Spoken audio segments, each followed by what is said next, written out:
hurts to laugh. My fucking these ribs. I got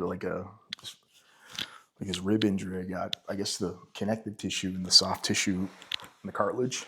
Like I heard all that pop when I got slammed, right? So it's like a 4 to 6 week recovery apparently, because it's really hard to get good blood flow into the rib cage. Yeah. And so I've been taking hot baths every day. Took a cold bath today, and that didn't do shit. You know? Did it hurt? No, it was like it helped with the pain. You know. Yeah. But then afterwards, I was so stiff. You know, it was like the pain was good in the moment, but. Still think you should get an X-ray. That sounds pretty gruesome. Yeah. Well, I mean, it's Canada. I like speaking of that. I saw today that out of like the top countries in the world for healthcare, we're 29th. We're 29th for MRI machines. That's great. So we have 10 MRI machines for 1 million people per 1 million people. You know, so 10 per 1 million. Did you ever have to book one? It's like a year and a half wait. Yeah, no, I've never gotten one. I've gotten like a CT scan before. Okay. But I've never been lucky enough to win the lottery to get a MRI scan here, right? It's not a bad business idea if you could do it, like have an MRI machine. And I think you need enriched uranium to do that. I think you need highly enriched uranium. And that's something I can just get at Kent or. Yeah, well, you can get it in Iran. It's probably scattered all over the place after they blew the fuck out of that place. But yeah, but the rib cage, man. I sneezed the other night too. Like sneezing is the worst fucking thing you can do when you got like damaged ribs. Fuck. Like I actually thought I was gonna pass away. I thought I was gonna it was crazy painful. Like an alien was gonna burst out of my chest. Was that so bad? Was that last weekend or the weekend before? Weekend before. And it's still that bad. Yeah, because I mean it's common, I guess, or that's like typical. Takes 4 to 6 weeks. So damn, man. Yeah, the hot baths help. You know, it's way better than it was, you know, the day of and the day after and that week. The first week was terrible. But if I laugh too hard, if I cough too hard, if I sneeze, damn, I feel like I'm gonna black out. Where's it to? Upper or lower? It's upper here, and it like wraps around. Because I was just compressed like here. Because when he hit me with that judo throw, he left his feet, and it's the mats in that competition were like this thick, and it was on a basketball court, on a concrete basketball court, right? And he landed on you, or just the sheer? Yeah, he landed. Slam. He landed on me, and my head hit the back of my head hit the mat too at the same time. So I was kind of like a bit dazed, and I heard a bunch of like crunches and pops. And I don't know how heavy is he. I mean, I'm like 240, and he was at least my weight or more, right? So you look like a big guy. Was he taller than you? Yeah. Yeah. So he's probably at least your weight. Yeah, he looked a little bit like bigger. I had quite a bit more muscle than he did, but so who knows how that kind of worked out. But yeah, getting slammed into the earth by a judo black belt is no bueno. No, especially a fucking giant one. Yeah, we're doing a jiu-jitsu competition. You know, like don't bring that shit here. You know, but it, you know, and also like it's exciting for me to like match up against a black belt in judo, like, you know, at my level. So I enjoy that. But and you beat him in no-gi, which is pretty impressive. Yeah, I guess I kind of underestimated him after I ran through him in no-gi, and then and then I was getting a little bit too comfortable tying up with him in the gi, and then, you know, see you later. You know, happens quick too. I felt like it happened slower in real time, but when I watched it back, I was like, oh, that went down pretty quick. Do you have the video Yeah. Or no, I saw it on their on the stream? On the stream. Like it wasn't great because we were kind of off a little bit. But the boys said when the two of us hit the mats, they felt like the whole fucking place shook. You know, they're like you hit it like really hard, right? But it didn't look that hard on the video. So, but 500 hard enough pounds to of fuck meat, me up. Just slapping the ground. That must have been wild. Yeah, it wasn't fun. So Speaking of meat, the Liver King tried to kill Joe Rogan. the Liver King. Did you watch the documentary?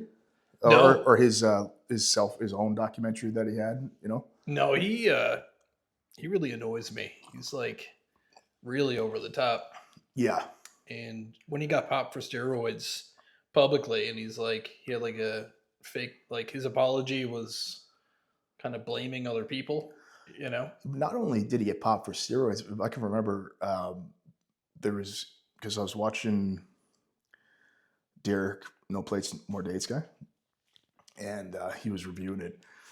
And the email that exposed him, he was running like $100,000 worth of growth hormone alone a month. Jesus. You know, so this guy like claiming to be natural, but he was spending like well over $1 million on PEDs a year. So that's fucking nuts. That's a crazy gear budget. Nuts. I mean, he was fucking radioactive, that guy. Yeah. You know?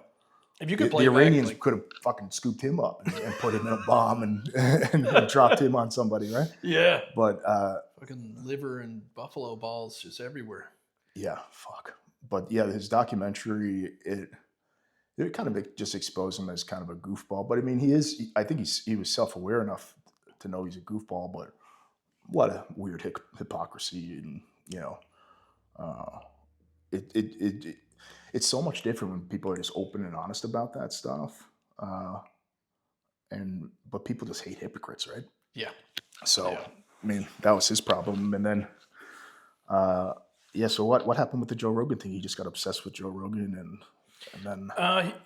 From what I can tell, he also seems like he's on some like amphetamines or something because he's crazy and he's slurring his words and stuff. Basically, the last time I watched this much coverage was 9/11. Like it came on, I just jumped right in. I was like, right, because he's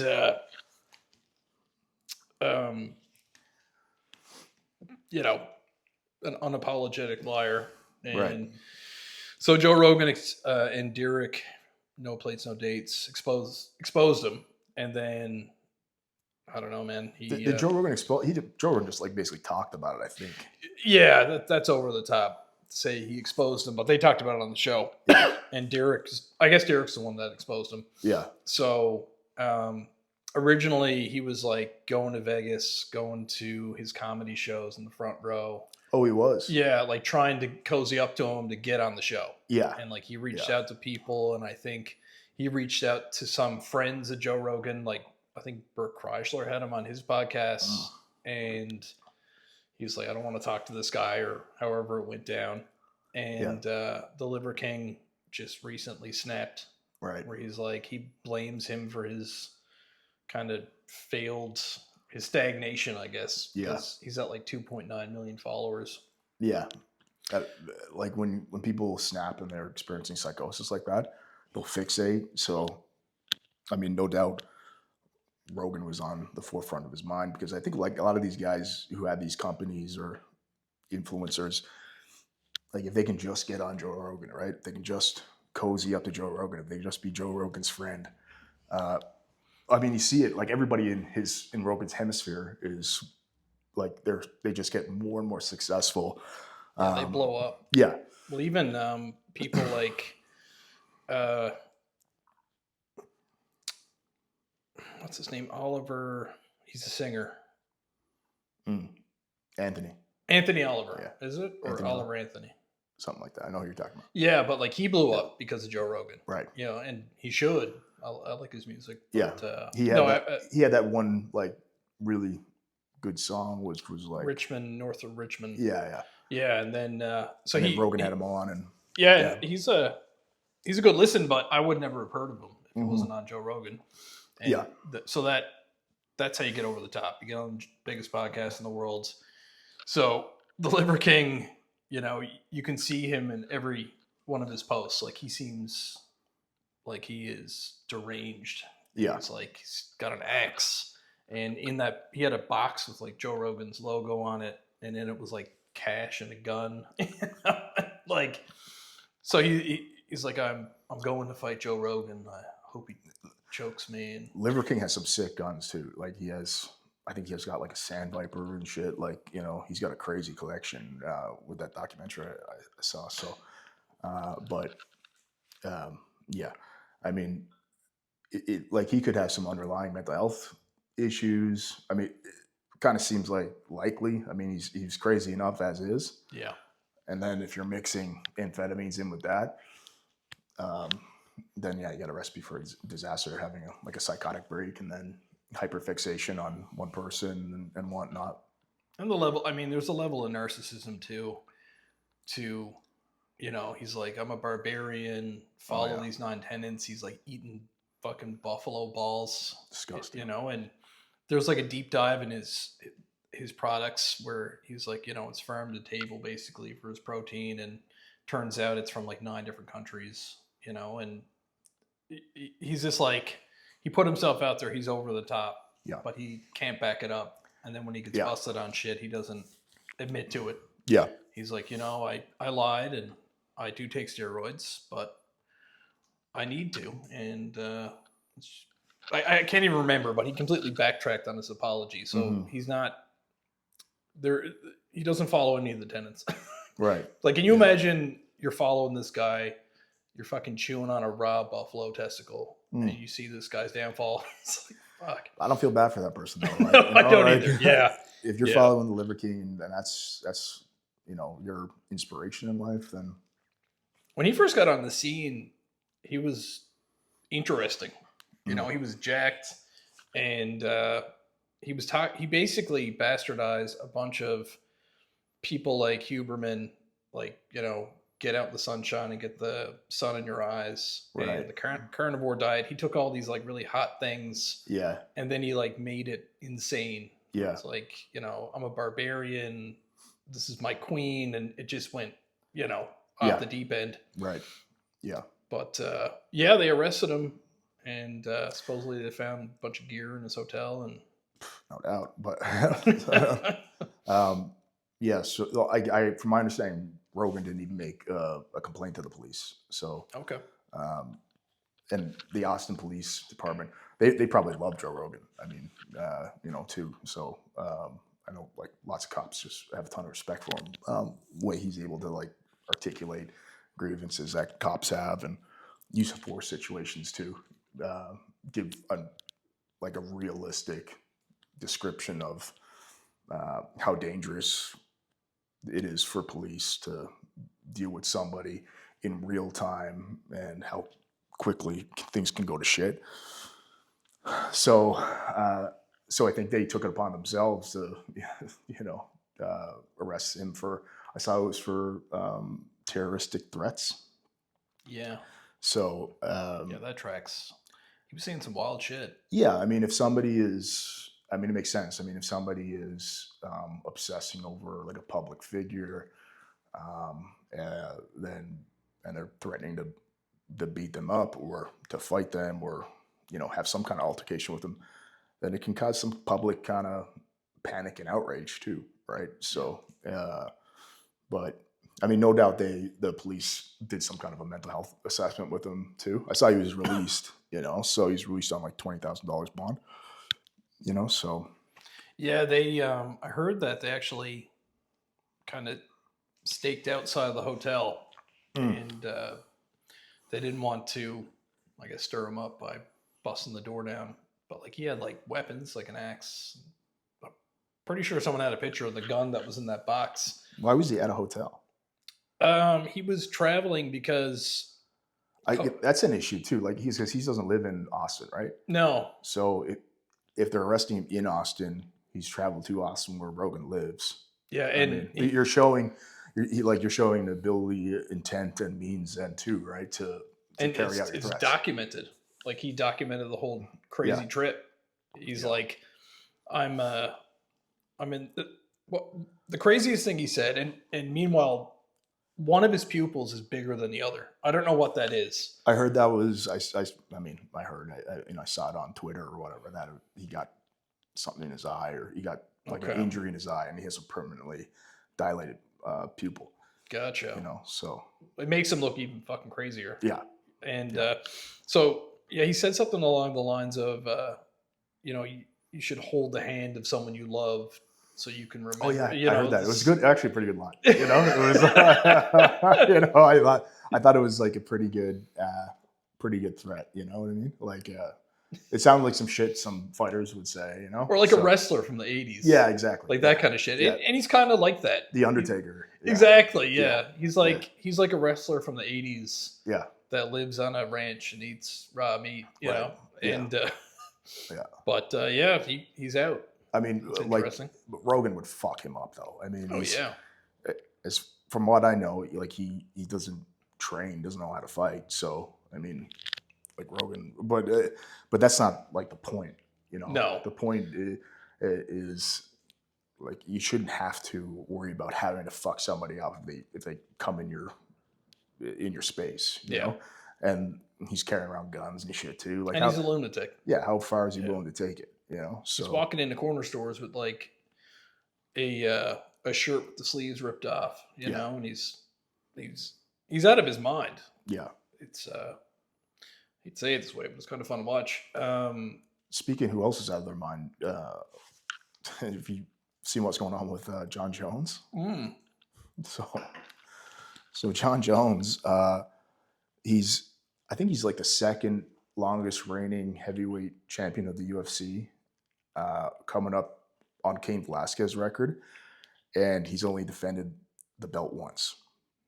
You know, he beat up Stipe there. I don't know how long ago that was. That was a long time ago.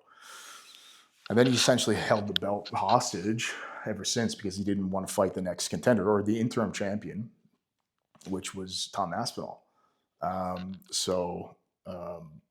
Had no desire to fight him and just held out indefinitely, just making up all these excuses not to fight him. That, you know, Tom wasn't worth his time and he hasn't done anything yet. But I mean, that's like, what are you talking about? It's your job. It's your job is to defend the title, right? You just can't take the belt and then not fight. And then for whatever reason, the UFC wasn't stripping him like they do to everybody else who's in that situation. So he relinquished, or he retired from MMA like a few days ago. And then the next day after he retired, news comes out that I think in February or March of this year, he did another hit and run, or allegedly did another hit and run. So he was served a summons or something like that for a court appearance, and they charged him with, failing to remain at the scene of an accident. So the story goes that the police show up to a wreck, and there's this half-naked drunk chick in the vehicle, wasn't wearing clothes from the waist down. And she tells the cops, Jon Jones was driving my vehicle. And the Albuquerque Police Department, I mean, they obviously are well aware of Jon Jones at this point. It's not his first stumble, yeah. You know, so as the police are talking to her, he's like texting her a bunch of times. And then he allegedly calls her while she's talking to the police. And then she gives the phone to the police officers on the scene. And then, of course,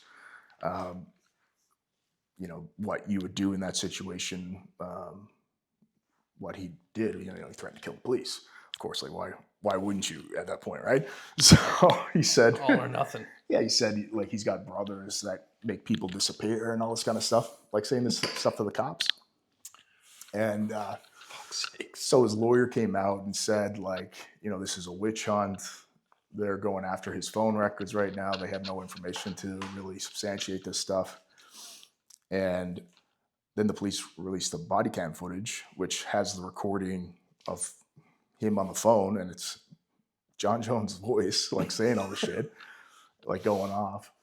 And then that night or something, Jon Jones is on Twitter, basically, making excuses for this, but admitting that he's the person on the phone talking to the police officers after the lawyer already said, like, this is all bullshit. So his lawyer was definitely like, just cringe, like, like what the fuck do you do at that point, right? Yeah. So I don't know. So I mean, conveniently, he retires, and then all this criminal shit comes out, So it's just, it's kind of sad though, right? He's so fun to watch. He's such a talented fighter. Yeah. Yeah. And then he just can't get his life in order. It's always been this way with him. It's just constant like bullshit and people enabling him and making excuses for him and bailing him out, getting him out of trouble. And he's got some demons. Isn't his brother a high-level athlete too? Both of his brothers, I think he's got 2 older brothers or something like that. They're both NFL players. Oh, geez. Okay. Yeah. So do they get in the same kind of trouble?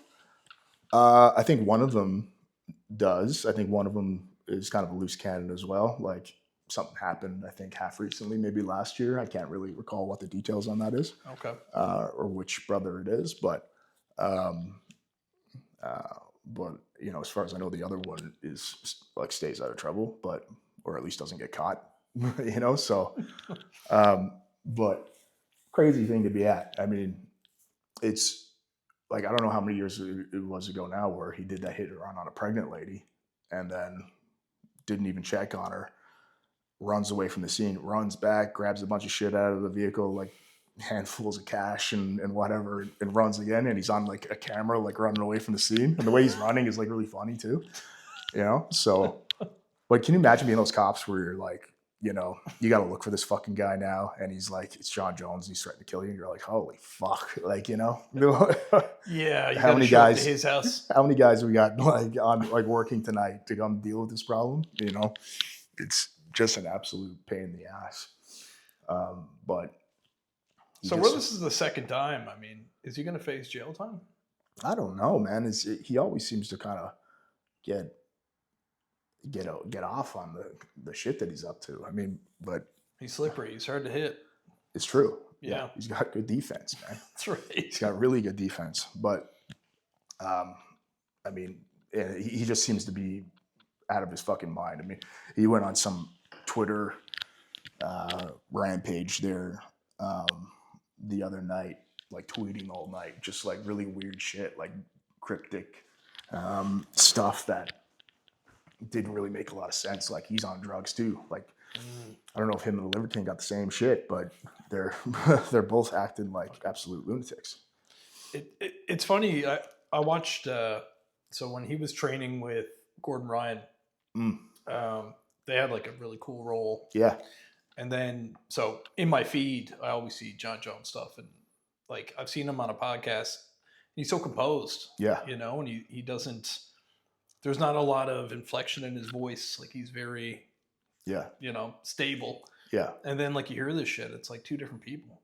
Yeah. I mean, yeah, it's definitely like a bipolar thing or some kind of narcissistic thing going on. I was listening to Chuck Mendenhall talk about him. He's like an MMA reporter. Okay. And he was speaking recently about it, and he said, like the first time he ever interviewed Jon Jones, like a long, long time ago, Jon Jones was he was total like goody two shoes, and Chuck Mendenhall was actually thinking like, man, how did this guy ever get into MMA? Like, such a violent sport. I mean, he seems like just a nice, well kind of composed, put together young man. And they were talking about sponsorships, and he's like, I'd never take a sponsorship from Bud Light or whatever, because I don't want my fans associating me with an alcohol company or whatever. And then they conclude the interview, and Jon Jones looks at Chuck Mendenhall and he goes, I'm high as fuck right now. And Chuck Mendenhall's like, oh, okay. Like, so I mean, he was here in Newfoundland one time. Yeah. And a guy I worked with, big fan of him. There was an event downtown at one of the clubs downtown, and I can't remember the name of it. Like, one of the you would know, like, one of the classic ones on George Street. Okay. And so my buddy goes there, and there's only like a handful of people there. And this is when Jon Jones was like first the champion. And I don't know what the fuck he was doing here, but then the champ is here, that kind of music starts playing, and he just walks in, and they're like, holy fuck, it's Jon Jones. And he just comes up to the bar and just starts chatting with like my buddy and everybody. And they just drank with Jon Jones all night, and That's pretty cool. And just had a laugh with him, right? And they said they had like a deadly time, so I don't know, right? But he's partied everywhere, I guess, right? Everywhere there's a place to party, so. I guess what he's partying on is a big decision maker. Yeah. If he's like full of cocaine. Yeah. I heard he partakes. Yeah, the cocoa. It drives people fucking nuts. Yeah. I love Conor McGregor, but it seems like he's dipping into that too, Oh, right? Some of the interviews with him, he's crawling out of his skin. He's got a crazy life. Like I just saw this montage on an Instagram reel of like all the kind of shenanigans he's been up to over the years, and it was actually like a pretty fun like watch. And he's just like punching people in bars and like like it's just one thing after the other. Like he punched some other guy in a club there not too long ago, like dropped him, and that's just him, right? He's just this lunatic. Then he's out on a Lamborghini yacht, Yeah. flying around the ocean. Yeah, with beer. And like as like crazy as that behavior is, and like but people are still like, fuck, what a life this guy's living, Yeah. Like what a crazy life. Well, he was like a plumber, I think. Was he? Yeah. Yeah, and then like he's like, I'm gonna be a fighter. I can't do it good. Yeah. But he goes in, he kills it. Yeah. And then he's got successful businesses. He's got that whiskey company, Proper 12. Proper 12. I don't know if he sold that after or what, but Okay. Made a bunch of money on it. I think. He must be close to a billionaire. Maybe, yeah. He's got like that yacht he bought was crazy. That Lambo yacht. Oh yeah. Flying around on that thing. And Crazy. it's funny, it's like it's him on an exercise bike on the back of the yacht. In like underwear. And then like the next you see his one, like dick, like his like, he's like, always showing tight. his dick off. Yeah. And then it's like him hammered, talking to people.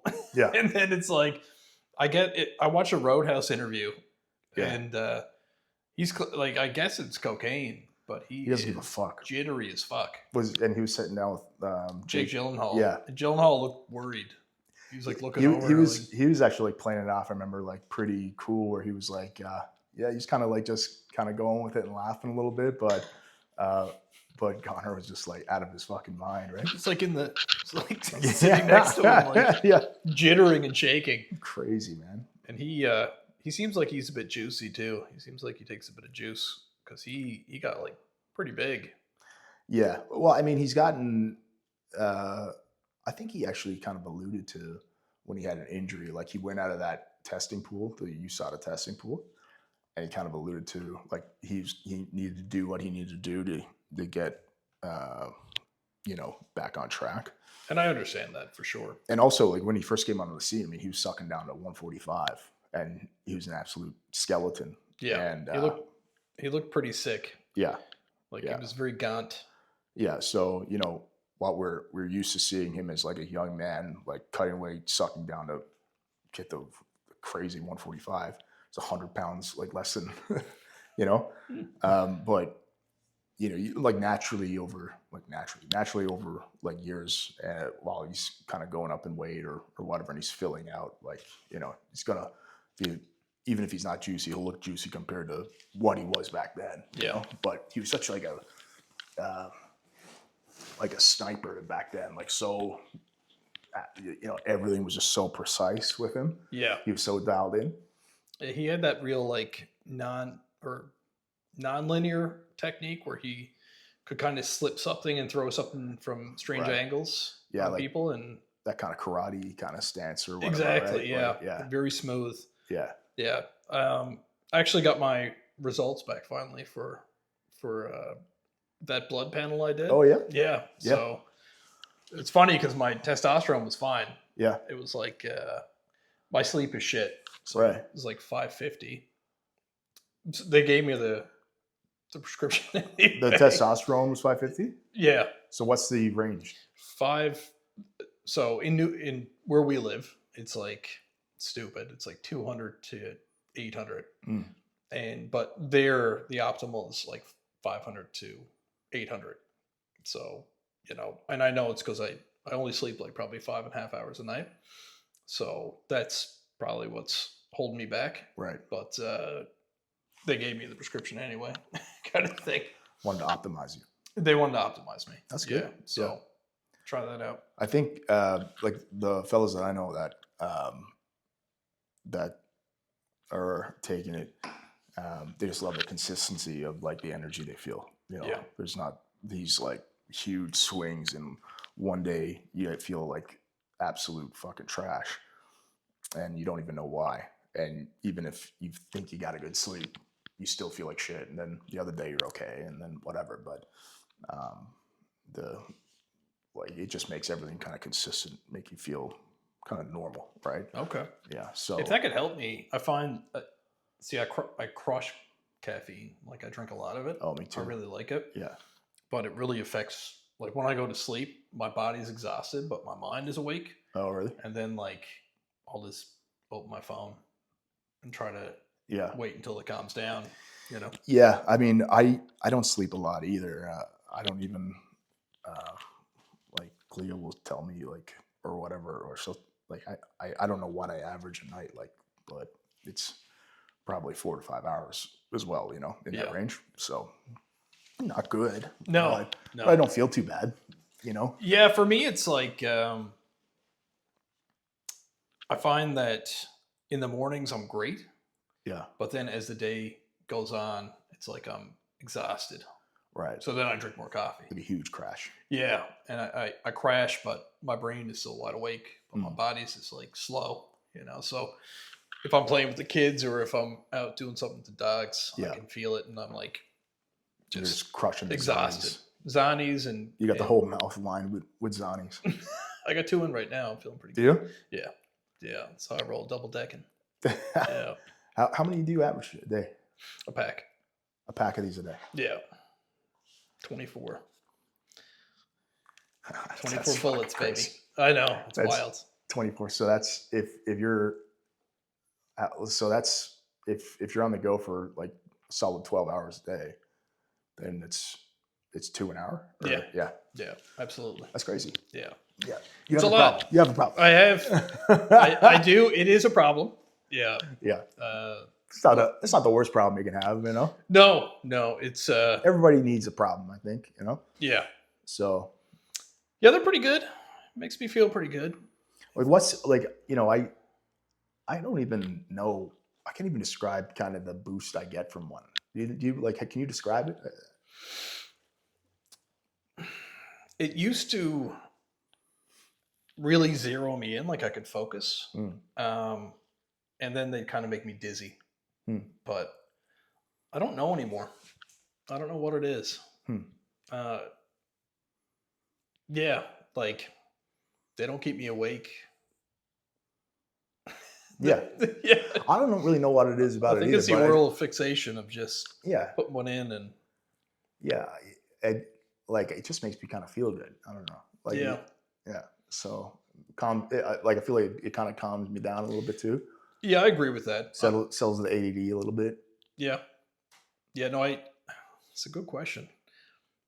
I think it is that it I can, like, if I'm reading something at work and I got one in, I can really focus in on it. So maybe that is relaxation. Yeah. Because otherwise I'm kind of like ADHD, just, picking at everything.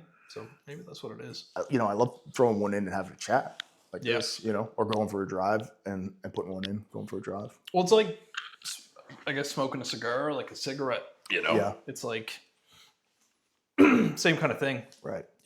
I used to smoke like years ago, like 15 years ago. In university, I smoked, and I found it was like great for socializing. You sit down and have a drink and a cigarette and chat, Quick dart. So maybe similar. Yeah. There's like 1 milligram of nicotine in a cigarette, and there's 4 in one of these. So. Oh, really? There's only 1 milligram. Yeah. So there's like 8 cigarettes right Really? now. Huh. So imagine how calm I am. I would have thought that cigarettes would have way more, Yeah, I looked it up because I was like, I'm crushing a lot of these Ani's. Yeah. And I was like, there's 1 milligram of nicotine. Yeah. Yeah. It's like I got a buddy of mine who smokes like a tilt, and and I always thought like, if he had one of these, like it'd do nothing for him, because he smokes so much. But he's smoked like a tilt for years, so I mean, he's got a crazy tolerance built up. I guess it accumulates, but yeah, I would have thought that a cigarette would have, I don't know, 6. I don't know. It seems like it would be more. Yeah. Yeah. I actually, so I was a bit worried because I do like them a lot, and I don't really want to quit. So, but there's no like conclusive, from my understanding, no real conclusive negative side effects from nicotine other than addictiveness, I guess. But I'm not addicted to these at all. Like I can like lose a pack and then not pick up another pack for a week and not really feel any different, other than my tolerance kind of dropping again, right? Okay. But no, I'm definitely addicted to them. I ran out in Jamaica, and that was rough. Really? It was like 3 days, and I was like, I just want one. Wow. So bad. We went to Toronto, and I grabbed a pack there and just double decked immediately. It's like, oh my god. Yeah, I like having one after like a big meal. Yeah, that's nice. That's my favorite. Yeah. People like smoking after a meal too. Yeah, I tell you, like the only side effect that I could find was that it can cause gum recession, but like I floss every day. I was at the dentist this week. Right. And I always ask about that. Yeah. And he's like, no, they look fine. No recession. Yeah. So, yeah. Actually, have you ever had the gum? Nicotine gum? I have, yeah. That is rough. Yeah. Regular gum, when it gets, when it sucks a bit of the moisture out of my mouth, like I start kind of gagging on normal gum. So like with the nicotine gum, it would make me sick. Like I'd get really nauseous chewing nicotine gum. Yeah, absolutely. It's super strong and like it burns. I've been trying to get addicted to nicotine for years, and like I tried to get on the gum to get addicted to it, and then I was even trying to dip for a little bit too. What was that like? Oh, terrible. Yeah, terrible. It's too much. Gross. Too much. It's gross. I mean, even the what it's made of, I think it's kind of designed to kind of like rub your the inside of your mouth open, so you absorb that what the fuck cuts? is in it. Like yeah, micro cuts. Okay. Yeah. So it absorbs even faster. So, like people in Alberta dip like flat out. I mean, like I had a sergeant that would dip crazy and he wouldn't even spit it. He just swallow it. Oh my god. Didn't give a fuck. And I'm like, I'm like, where's your cup? Are you spitting that out? And he's like, spit it out. He's like, I just diesel it. It's like, that's for pussies. like I don't know. I don't know if he's still alive. He's probably dead by now. Yeah. So, but that's full of tar. My God, man. I actually drank somebody's spit one time. My buddy, we were actually watching. We were drinking beers, and we were watching. I remember the fight. It was Conor McGregor versus Chad Mendes. Okay. And we were a bunch of beers deep. I had my empties. And he took one of my beer bottles and he was spitting into one of my beer bottles. And I got it mixed up, grabbed it, took a swig, and I was like ready to throw up. And he's like, Beard? He's like, did you just drink my chaw? His chaw? Like, I guess it was fucking disgusting. I bet it was. Yeah. Jesus. Yeah. I mean, we're good buddies, so I mean, whatever. But like it is what it is. I know the guy. It's fine. Yeah. Yeah. Oh man. So I'm a germaphobe. Yeah. With that kind of shit. Yeah.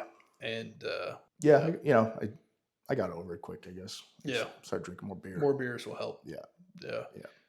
Did you hear about the? Do you mind if we take a break? Yeah, sure. Chewing tobacco. Yeah. Dip. Yeah. There we go. Back to that. My soon-to-be brother-in-law used to work in Alberta. Yeah. And his job, he had to wear like, I think it was like a gas mask or protective mask. Yeah. So he could never smoke. Yeah. So he started dipping, and he wasn't willing to swallow it, so he would just let it grow in his mouth. Oof. So by the time he was done, he'd be like, and then he'd just spit Ugh. all the fucking disgusting child. Crazy. Yeah. So many like junior hockey players, cops, like just dip all the time. Yeah, man, that's got to be terrible for your fucking teeth. Yeah, I guess terrible for. I mean, you get mouth cancer. Oh yeah, and but it's good for it's good for shift work, like keeping you engaged. Yeah, fair enough. Keeping you switched on. Yeah, you gotta. Military guys, they dip all the time too. I've heard that. Yeah, I heard it's big. Yeah, because you can't light a cigarette. What? You can't light a cigarette. Yeah, if you're out in the field. So yeah, it makes sense. Yeah. The what were we talking about? I don't know if she's a senator. There was a shooting in Minnesota, and this guy dressed up like a police officer, had like a police type of rig, and got into her home, shot her and her husband, and their daughter was home, but I think she survived. Shot the dog, like it was yeah. And then like the police, he barricaded himself in the home. The police came, he got out somehow. Right. And like went on to try to kill some more senators, something like that. They did catch him after. They did, yeah. But it hasn't really been talked a lot about. Not much, at all. Yeah. Which is weird. And they didn't want to release his manifesto, which like I don't like giving fucking dickheads like that like their limelight, but yeah. But it's a it's a balancing act because people want to know, okay, well, what was the intent here and what was the motivation, so you got to kind of balance that with not making this kind of a thing where people get infamous and they get kind of famous for like heinous acts, like school shooters or whatever. Yeah, serial killers and things like that. I heard or I read somewhere, I don't know if it's verified, that because initially they were because it was a Democratic senator that got shot, that people wanted to pin it on like right-wing extremism, and then apparently maybe, and now he's likely pretty crazy too, but then he said Tim Walz to the governor, that silly Tim Walz guy. You remember him from the debates? I do, yeah. With the crazy like deer in headlight eyes, like J.D. Vance is like wiping the floor with him, and he's there like looking into the camera like this while J.D. Vance is talking. He looked like such a dumbass. But he said that Tim Walz gave him the order to assassinate her, which is crazy, right? But like, who knows what the fuck is going on with that? That's really sad and deranged, There was strange things around it where he was like, I think he managed the 7-Eleven, and he was part of a body disposal unit, was like another job. Oh. And he just bought a $500,000 home somehow, and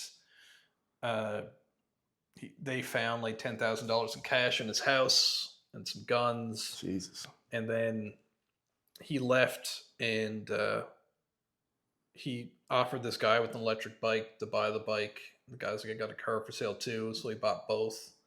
Like, it's a lot of weird stuff around it. Yeah. Yeah, and that should be huge news. Yeah. That everyone's following, but it's weirder when it's just kind of swept under the rug, and it's like, yeah, because they interviewed like a neighbor or like I think he had a roommate for a bit. Right. Yeah. And they were like, he was a Trump supporter. Yeah. Like nonchalantly. Yeah, that's where that came out from. Yeah. Right? And then on the flip side of that like apparently in his manifesto, it was allegedly that the governor had wanted her out because she had voted against some kind of immigration policy of some kind. I think it was to give free medical care to illegal immigrants. Yeah. That's what it was. Yeah. Very odd. And things are so fucking weird in the world. Things just getting exposed all the fucking time, and things are getting weirder and weirder. Like you never know what the fuck is going on. Yeah. It could be true. I mean, this crazier shit has happened. Yeah, it's the most disappointing part of it is the way that the media doesn't cover things that are of interest and seem super important. Yeah. But like if, you know, Yeah, Target stuff. The Iran-Israel, conflict. I mean, that's popping off too, and naturally, like that's going to drown out other news stories. Like that's just like war is the ultimate news. I mean, they love that, right? So, but there's definitely seems like some suppression going on. Oh, absolutely. Yeah. Well, if somebody got kicked off of Twitter, everyone would know about it, and it would be followed. Fox, CNN, all the majors. But something like this just disappears, Yeah. Like we're talking about it, we don't even know the specifics. Right. Because I only really heard about it on like Tucker Carlson, I think it was, talked about it. Yeah. Yeah. Yeah. I mean, I think it's in the public's interest when, a politician is assassinated that we know exactly what the fuck the motivation was behind that. Yeah. So, I mean, that's terrorism, really. You have to get to the bottom of that and see if there's, if it's not just a bad apple or there's actually some kind of festering issue there that is bigger than just a lone wolf acting like a madman, right? And then when people come out and start talking about it, it's easy to be like, well, you're a conspiracy theorist. It's like, well, how weird is it that you guys didn't cover any of this shit? Right. Yeah. It's like that makes it seem like it's huge. Yeah. And it sucks being in Canada too, because our internet is censored here. Mm-hmm. That was it C11 or 63? Which one was it? That one was C11. Yeah. So, they passed that under the guise of it being a good thing to promote more Canadian content, but what it actually was a control technique for them to censor other types of media. Yeah.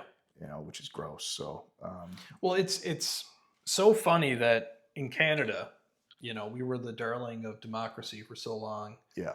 And then C-16 takes away all these guns. C-11 comes in, censors our internet. Yeah. You go on Twitter, and if you go on CNN's website, this is blocked in your country.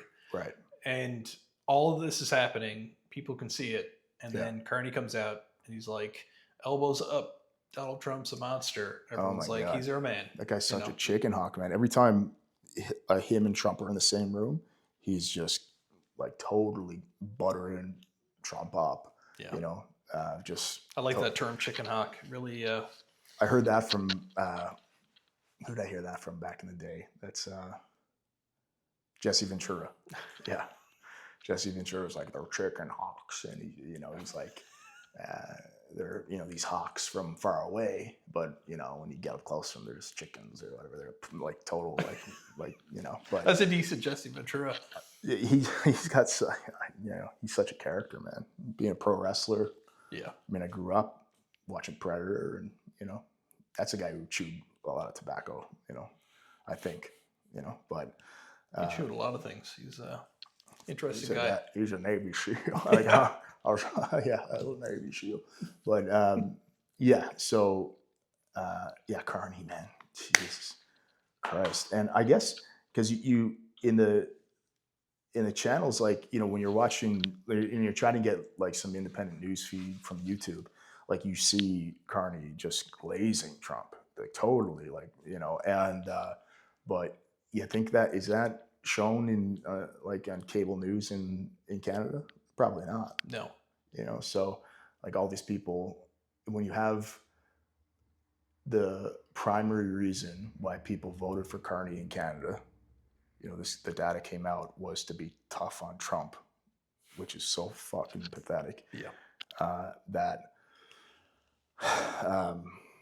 Anytime him and Trump are in the same room, it's but when they're not, and he's just back in Canada, then all of a sudden he's talking like Trump's the enemy and the United States is the enemy. Yeah. It's so crazy. And he just announced 50 billion more spending in defense in Canada, which I'm all for, but where the fuck is that money coming from? And he was asked, okay, well, where are we getting the 50 billion? Because we're broke. And of course he dodged the question. And, doesn't even hasn't even released a budget. And, our parliament's on summer break now. After only having like 10 or 11 sessions for the entire year. Pretty cool. So, Yeah. I mean, if that's democracy in like if we're supposed to be a democratic country, I mean, it's fucking so silly, and it's just infuriating, really, that like the average person here just doesn't give a fuck. They give zero fucks about that. Yeah. So. Yeah. They can just get away with it, keep getting away with it. So we're over $1 trillion in debt, or like 1.2 trillion in debt. And when you announce 50 billion in spending, like our dollar is just continuing to get devalued. So, I mean, I think they just had a NATO summit, and I think they agreed to bump up the 2% GDP goal for defense spending up to 5%.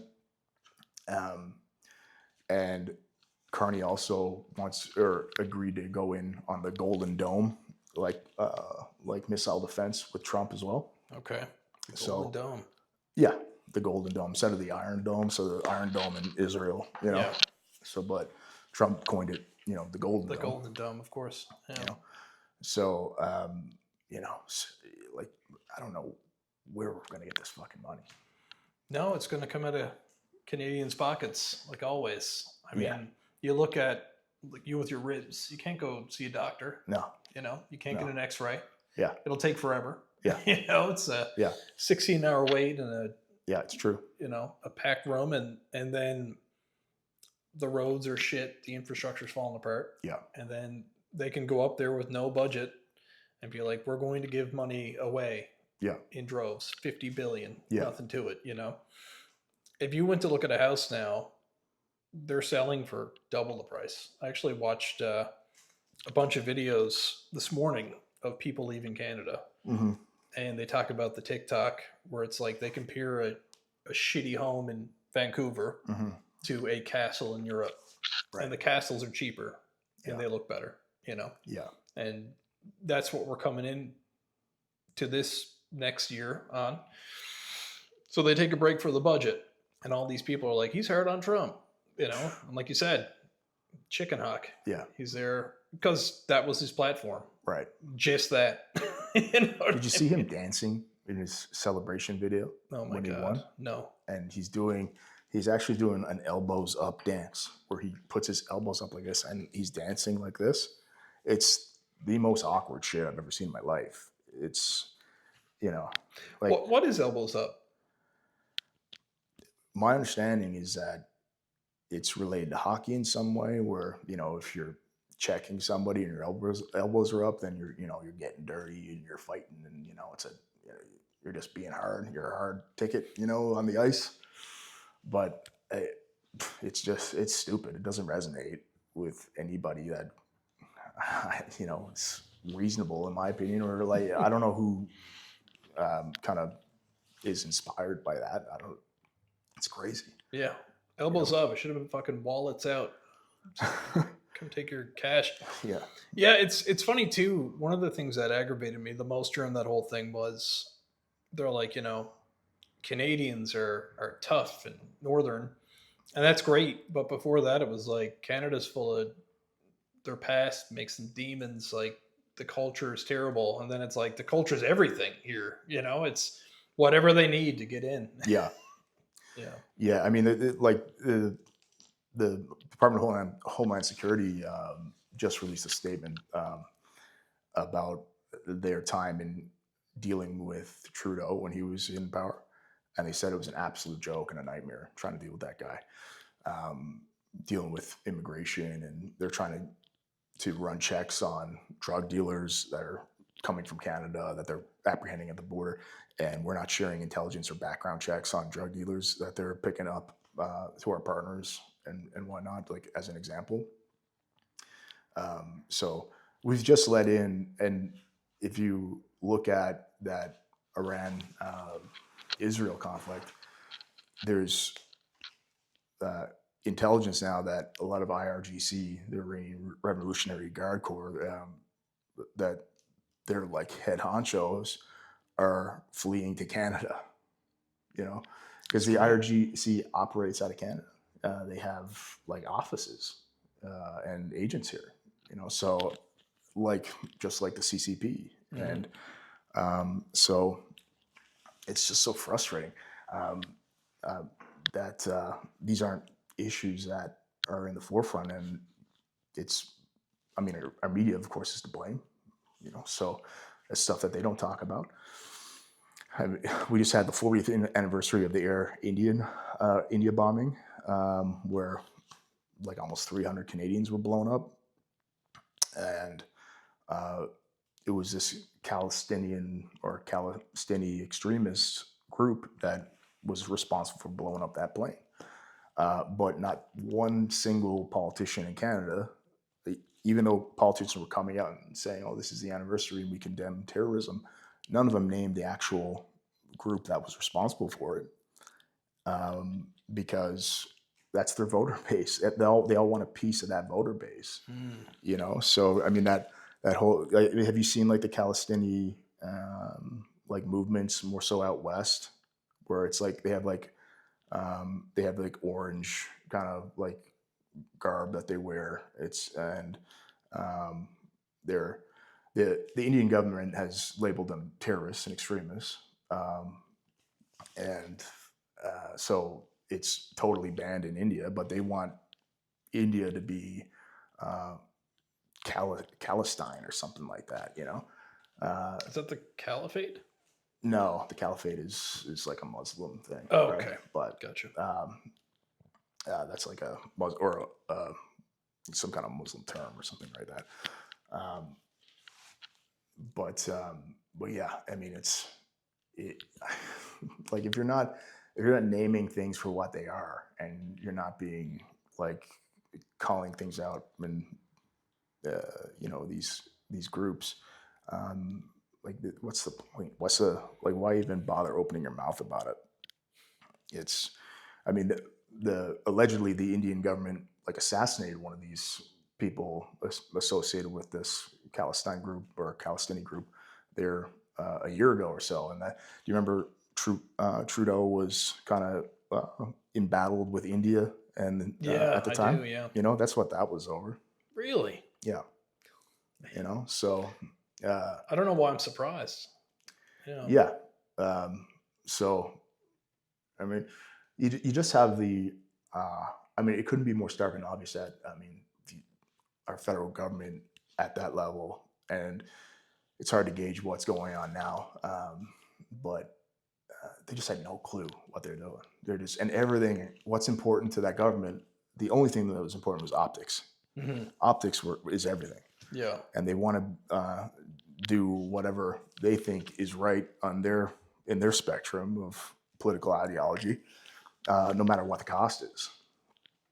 You know, whether it's flooding our country with unsustainable immigration, breaking our healthcare system and our housing market and our economy. But then you wonder, like, is there like nefarious means behind this mass immigration? And there was just intelligence released that Russia has been behind immigration warfare, directing mass immigration into Poland. And Poland has crazy border patrol right now. Like they have like crazy fences and all that kind of stuff. And their intelligence was that that the Russian government was responsible for trying to weaken the country by just flooding it with immigrants. So funding these immigrants with like papers or whatever they needed to get into that country, and just to stabilize it. Just and destabilize it just simply from just too many fucking people. I mean, that's the biggest issue.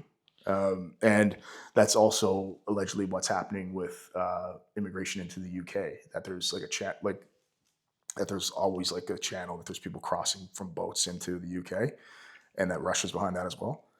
So it's. I mean, it's interesting, but at the same time, it's being allowed to happen. Yeah. You know, and Yeah. it's Canada, it's the US, Yeah. and it's the UK. Right. And you know, it's kind of like a lockstep thing where they introduce chaos, and this is going to get a little tinfoily, but Yeah. you know, there's a strain on the economy from all these new people. Yeah. They could be from anywhere. Yeah. There's no real checks done on them. Yeah. So the floodgates open. At the same time, they're dismantling the culture of these Western countries. Right.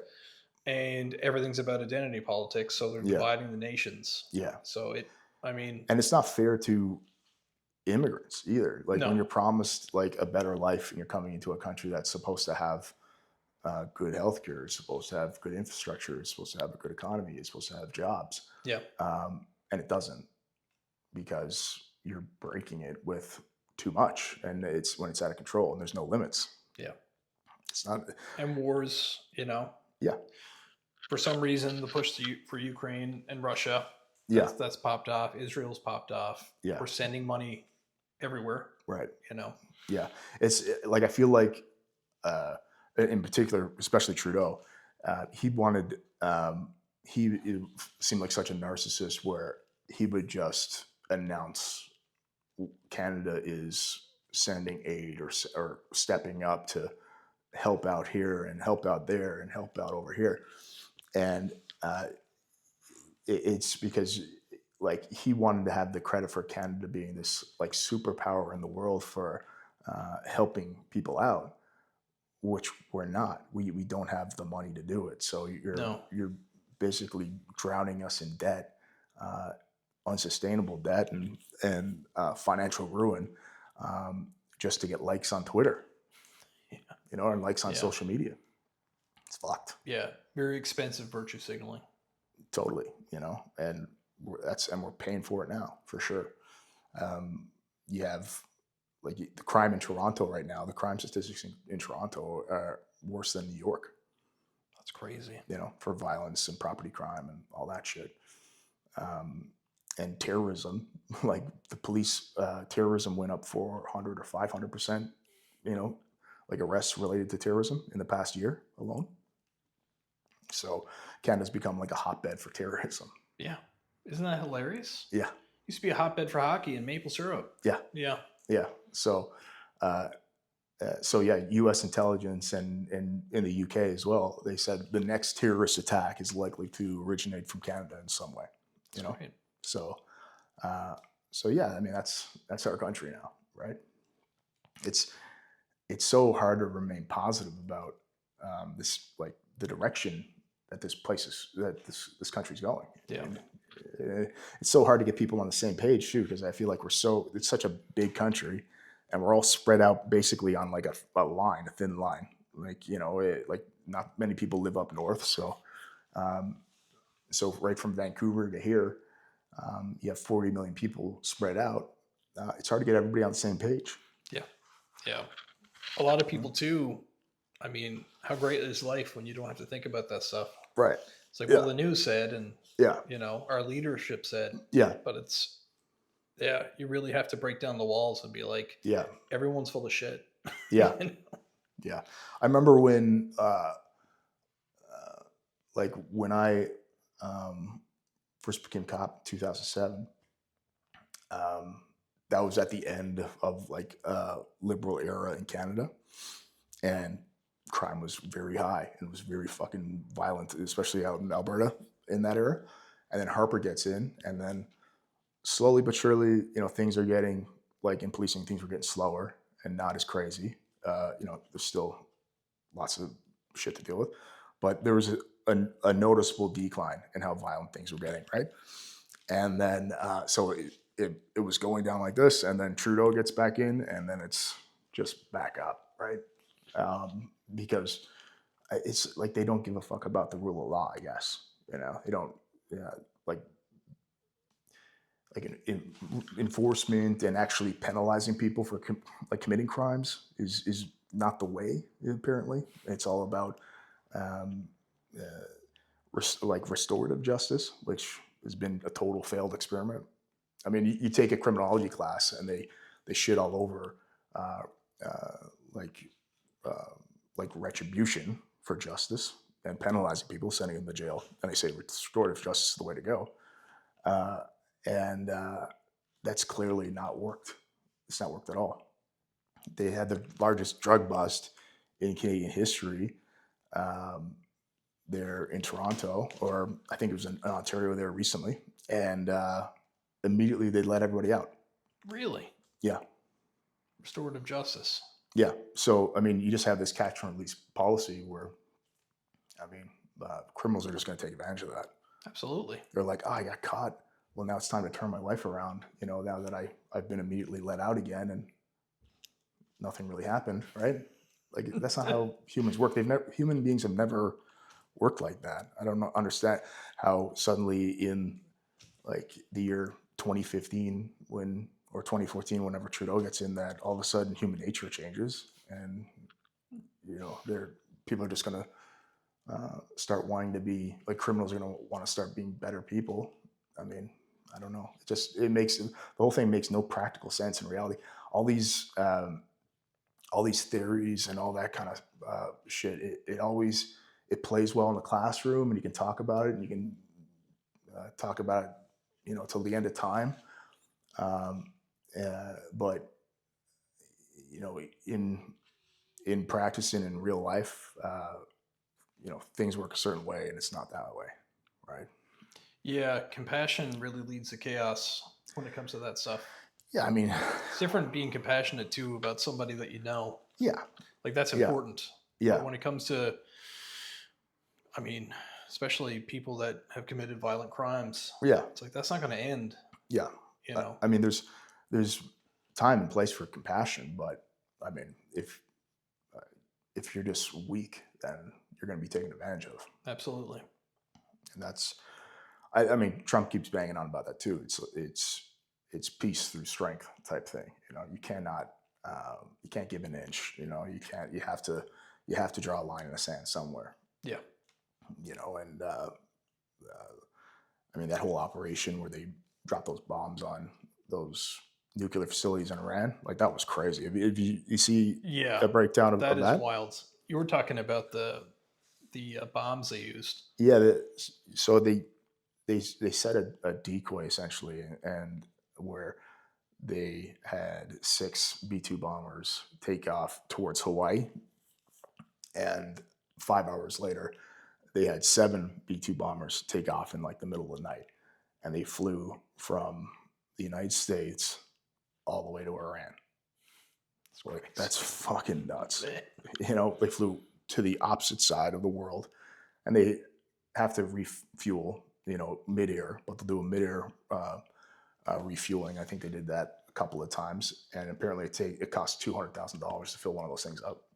It's a $2 billion aircraft. That's crazy. So wow. Yeah, it's an incredible aircraft. It's been around for a long time, and it can fly like 50,000 feet, completely undetected.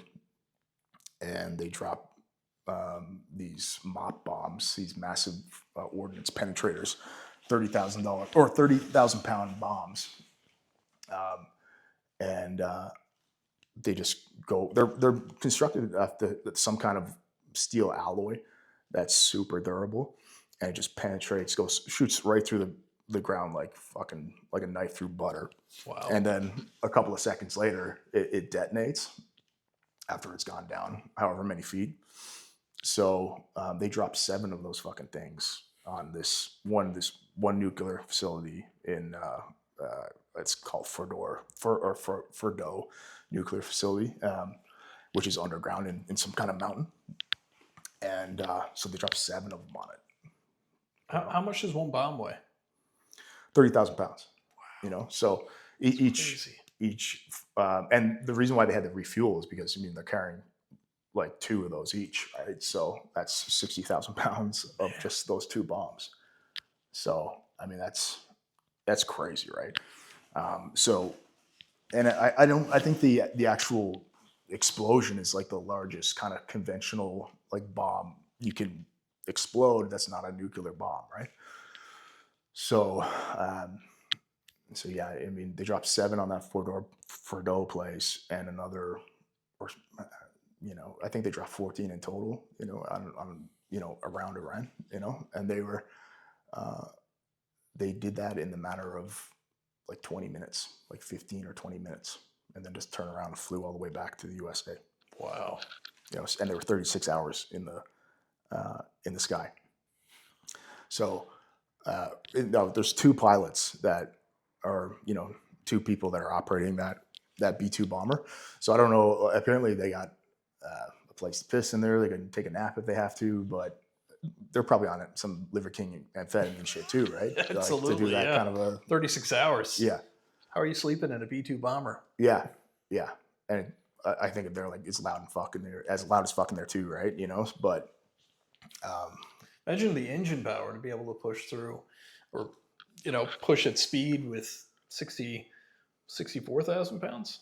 That's what it is. 60. Well, they said they're 30,000 pound bombs. Okay, yeah. 60,000 pounds. Yeah. Imagine the amount of power. Those engines must be crazy. Yeah, and it's incredible engineering, incredible. So that's the stuff we know that they have, and so what the hell do they have that is like the next generation of that? Because they have the B-21 Raider, which is the upgrade to that B-2 bomber, and I think Boeing is developing that. I think they just got the contract for that, but it's supposed to be more cost effective. They can build them at a cheaper price. But I mean, these things are incredible. Like even whatever the material that the outside of the aircraft is made of is some of the most top secret information in the world. Like it has radar absorbing material, and that only a handful of people know what the fuck that is. Like nobody knows what it's made of. Wow. Yeah. That is insane. Yeah. All right, brother. Yeah, man.